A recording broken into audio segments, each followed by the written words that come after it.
ओम साई राम।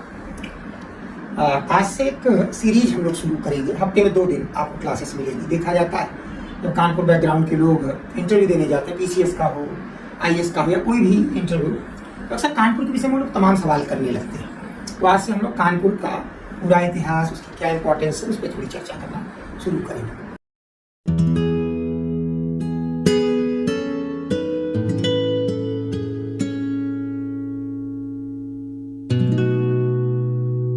आप सभी को मालूम है कि कानपुर जो है वो गंगा के दाहिने तट पर है और प्रयागराज से करीब 200 किलोमीटर और दिल्ली से करीब 450 किलोमीटर की दूरी है। बाकी ये कोई मध्यकाल या प्राचीन काल का शहर नहीं है, लेकिन उपस्थिति सब में नहीं, इंपॉर्टेंस सब में रहा। जैसे कि हम जानते हैं कि प्राचीन काल में, बल्कि और इससे पहले चले जाए, हम महाकाव्य काल इसको कहते हैं। मैं माइथोलॉजी नहीं कहूँगा, मेरा इन घटनाओं की सत्यता पर पूर्ण विश्वास है, इसलिए मैं कहूँगा कि महाकाव्य काल में भगवान श्री राम के समय से कानपुर की चर्चा होती है।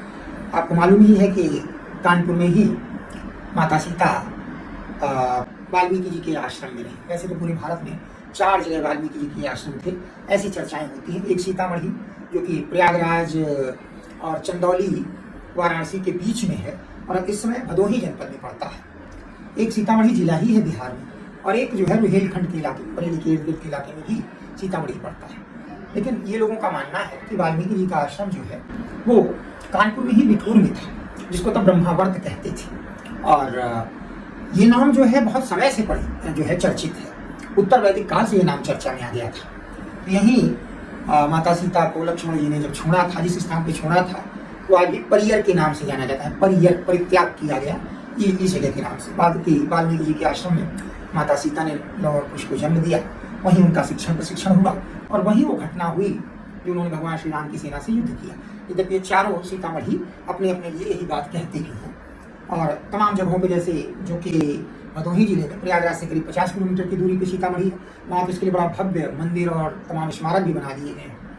तो माता सीता का त्याग यहाँ हुआ, ये भी एक मान्यता बहुत तेजी से चलती है इसके विषय में। और आप जानते हैं कि जब आप बिठूर आते हैं, जिसका प्राचीन नाम ब्रह्मावर्त है, बिठूर में ही आपको गंगा जी के तट पे ब्रह्मा की खूंटी मिलती है। ये माना जाता है कि लगभग हर साल गंगा जी इस खूंटी को स्नान कराती हैं। प्राचीन यज्ञ यहाँ हुए थे। इस मामले में समानता बिठूर की प्रयागराज से की है। प्रयागराज में सबसे पहला यज्ञ हुआ था और ब्रह्मा जी ने एक यज्ञ यहाँ ब्रह्मावर्त में भी किया था। तो एक समानता यहाँ और भी आती है। जब आप बिठूर जाएंगे तो बिठूर में आपको बहुत सारी ऐसी चीज़ें मिलेंगी, जैसे कि माता सीता की रसोई वहाँ भी आपको मिल जाएगी और बहुत सारी चीज़ें जो महाकाव्य की इस कथा को व्यक्त करती हैं। थोड़ा सा इसी में आपके मन में आएगा कि सर माइथोलॉजी और महाकाव्य, एक माइथोलॉजी एंड मिथक और एपिक यानी महाकाव्य में अंतर होता है। तो थोड़ा समझिएगा। मिथक लोक मुख में यानी जनता के मुख में आने वाली बातें हैं जो घटती बढ़ती और बहुत ज़्यादा बार तो बिगड़ती हुई आपके पास तक चली आई। महाकाव्य हमारे नायकों की कथाएं हैं जिन्होंने इस देश को गढ़ा है। रामकृष्ण हमारे महानायक हैं और वो कथाएं हमें हजारों पीढ़ियों से प्रेरित करती आई हैं। अब वो बात अलग है कि लोग अपने अपने लिए जो है रुचिकर बनाने को उद्देश्य थोड़ा ट्विस्ट दे देते हैं, लेकिन इनकी सत्यता पे अविश्वास करना ये वामपंथियों ने सिखाया था।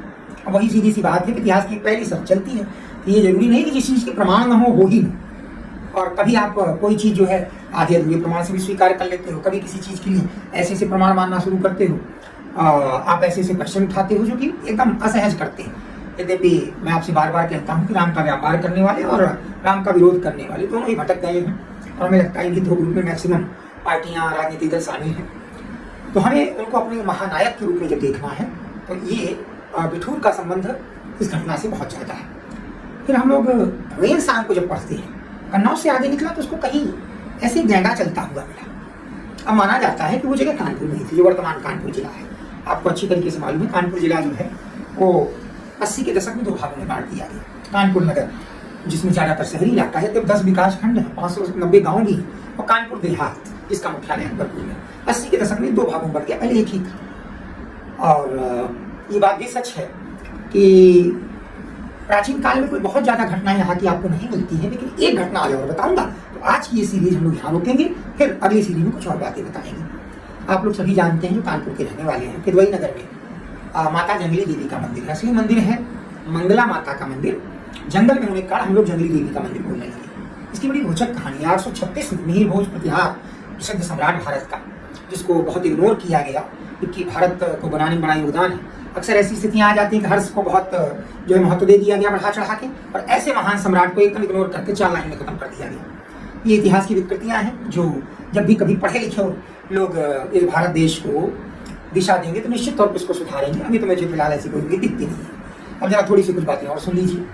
ये मिहिर भोज प्रतिहार जो है उन्होंने माता का मंदिर बनवाया मंगला देवी का। अब 836 की बात है। 1926 के आसपास मोहम्मद अली बाकर, इनके नाम पे कानपुर का बाकरगंज मोहल्ला बसा हुआ है, वो अपना मकान बनवा रहे थे। तो उनको एक ताम्र पत्र मिला जिसमें ये संस्कृत में लिखा हुआ था, वो समझ नहीं पाए तो उन्होंने कुछ लोगों से पढ़वाया। उन्होंने जो पढ़ा जिससे अर्थ निकला उन्होंने प्रशासन को दे दिया ये ताम्र पत्र। अब वो जगह छोड़ दी, इसको याद रखिएगा, वो जगह छोड़ दी जहाँ ये ताम्र पत्र पाया गया था। स्थानीय लोगों से कहा भाई आप यहाँ अपना मंदिर बनवा।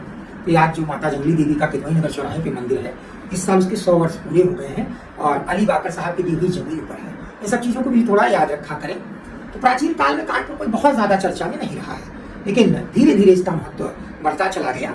वो श्रृंखला जैसा मैंने कहा, हफ्ते में 2 बार हम लोग इस विषय की बात करेंगे। अगली क्लास में मैं आपसे चर्चा करूँगा। धन्यवाद।